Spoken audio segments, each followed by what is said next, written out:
Abortion pills will be more widely available under a new FDA rule that will allow certified pharmacies to dispense the two-drug regime. Women will no longer have to physically go to a clinic or medical office to get the medication. They'll be able to get a prescription after an online consultation. The move comes as the abortion fight intensifies after the Supreme Court's decision to overturn Roe versus Wade. So there are two parts of this. One is that the FDA put in place permanently a pandemic-era rule that allows people to have telehealth appointments rather than in-person appointments. The other thing is, and this is a subject that's been much discussed in the past week, is that the FDA made it possible for pharmacies to dispense these drugs directly to patients. Medical abortion is a two-step process.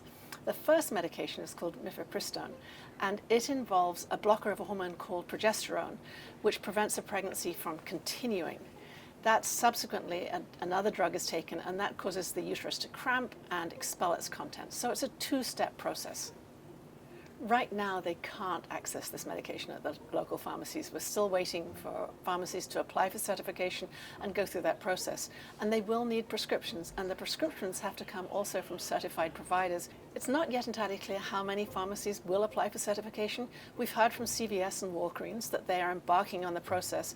It's not clear from them whether all their pharmacies will be prepared to dispense the pills.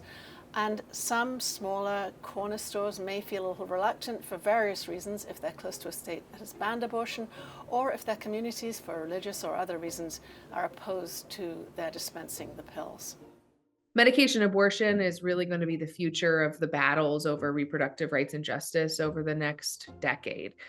So abortion pills are portable, they cross state lines. People are finding ways to access them, even if it might not be fully legal in states that ban abortion. And so the anti-abortion movement has really set its sights on trying to limit the influx of pills that are coming into its borders. There's a few different things that could limit the impact of this FDA rule. The first is that in states that ban abortion, there are other laws, state laws, that are going to prevent or stop most pharmacies from signing up to dispense this drug. So that's kind of, eliminates many states in the country where this could have any impact.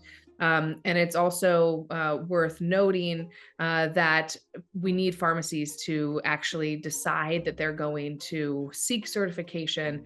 And luckily, CVS and Walgreens, two of the pharmacies that most Americans rely on, have indicated that they are going to seek certification in states that permit abortion. But still, for this rule to have any impact, we need pharmacy involvement and pharmacies to become certified.